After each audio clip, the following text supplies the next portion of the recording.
Тебе понимаешь, понимать, я готов, понимаешь, готов, пойди. Привет. Это Дженнет. Извините, я взломала ролик, чтобы сказать, что мой блог Яндекс.Дзен находится в описании. Спасибо за внимание. Да, кумика. Я говорю, сказал, извини. Так я делаю, муж, это муж, и... Даю, конечно.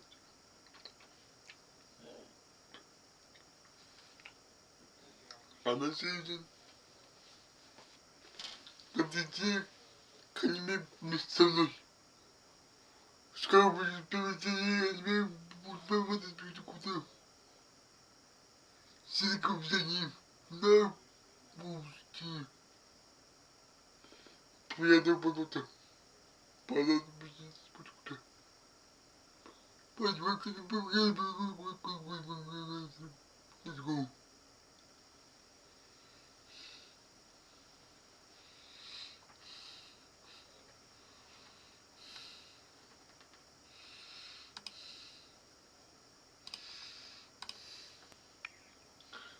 Потому что когда я погнали меня.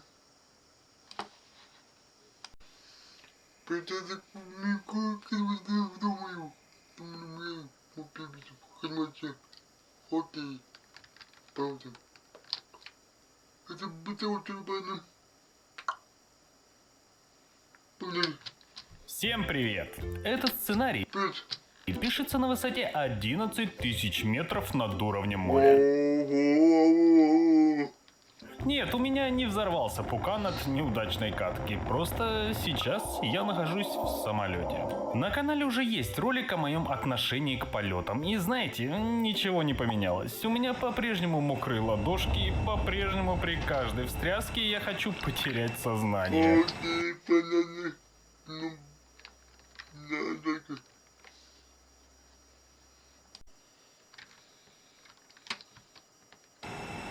Можно мы на следующей остановке выйдем?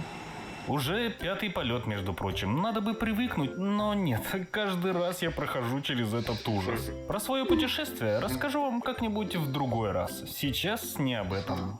Почему я вообще начал с самолета? Да просто ощущения, которые я в нем испытываю, очень похожи на те, которые я могу испытать вообще в любой рандомный момент жизни. Ведь я беременна.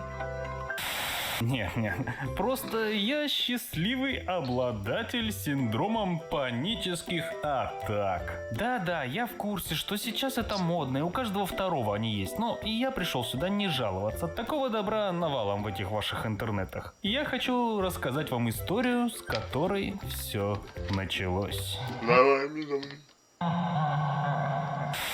Сперва немного теории. Паническая атака – это внезапно возникающий приступ сильной тревоги, выраженного страха, сопровождающийся рядом вегетативных симптомов, потливостью, сердцебиением, чувством нехватки воздуха и так далее. Другими словами… Что за ужас тут творится?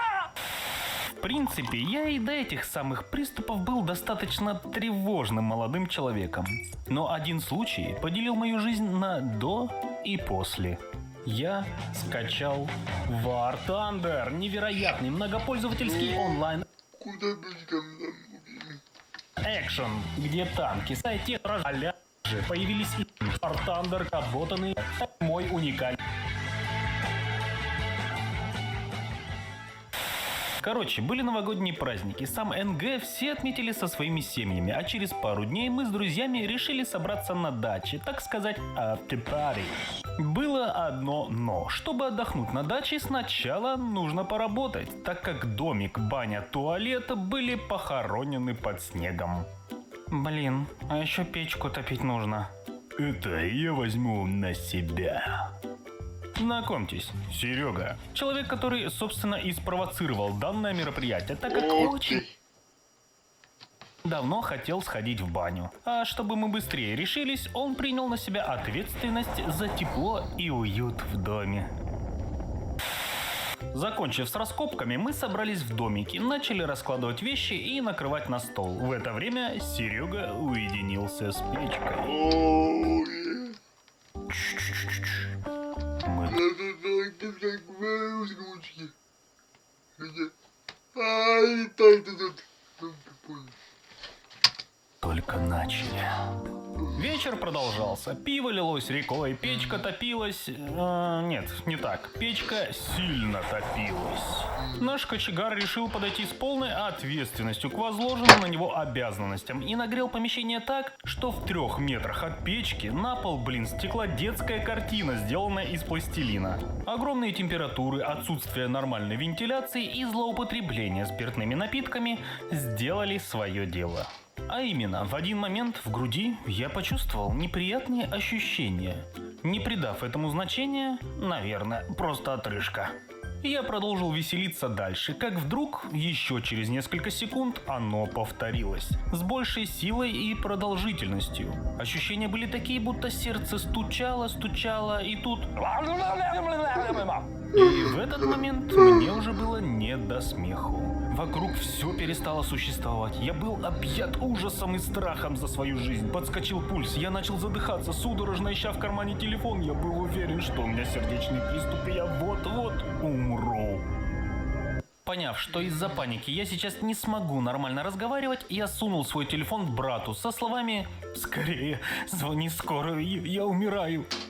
Сперва никто не воспринял мои слова всерьез, так как, чего сердечный приступ, мы всего лишь 6-й день пьем. Продержись. Здравствуйте, студент Царкова, ой-ой-ой. Пить видно. Еще недельку. Но мне было не до смеху. И я сказал: «Скорую звони». Алло, скорая? Тут человеку плохо. Ага, ого. А какой адрес? Я не знаю. Звони моей матушке. Мы перезвоним. Да, вдобавок ко всему, я не знал, куда, вызывать скорую. А время, если что, 2 часа ночи. Ну, вы представляете, каким был разговор с мамой.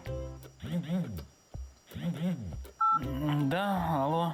Тетя Лен, здравствуйте. Извините, что разбудил. Не подскажете, какой адрес у вашей дачи?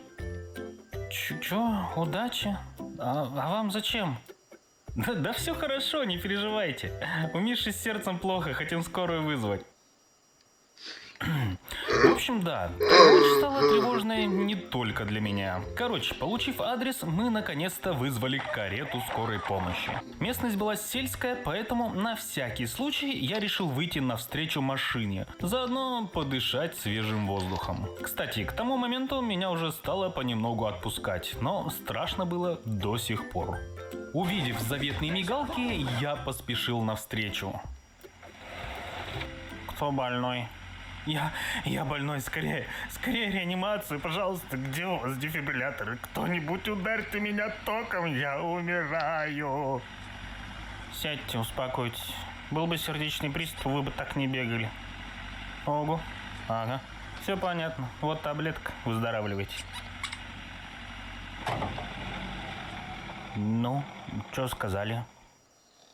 Жить буду, говорил же, не о чем беспокоиться. В общем, мне смерили давление, пульс и поставили диагноз – тахикардия. Дали таблетку и отправили спать, сказав, что утром все пройдет. Так и было, на утро я чувствовал себя хорошо, не считая похмелья. Но, по сути, это было только началом.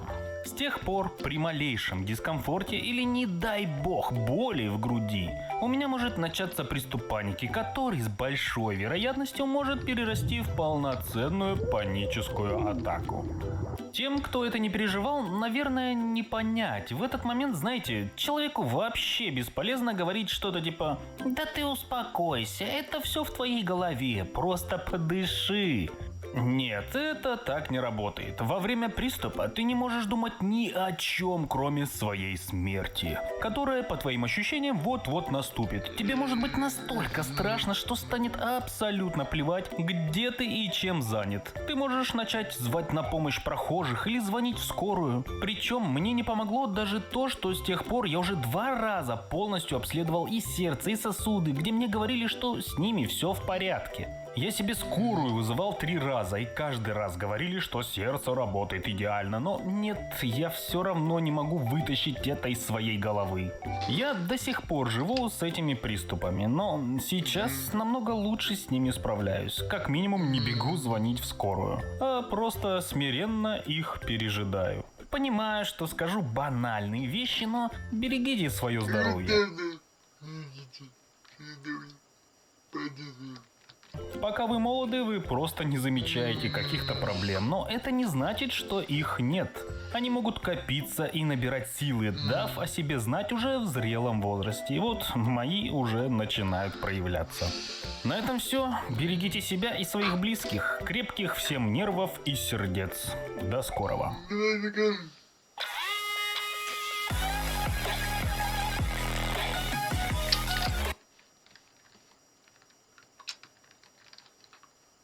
Видели? Честно. Так,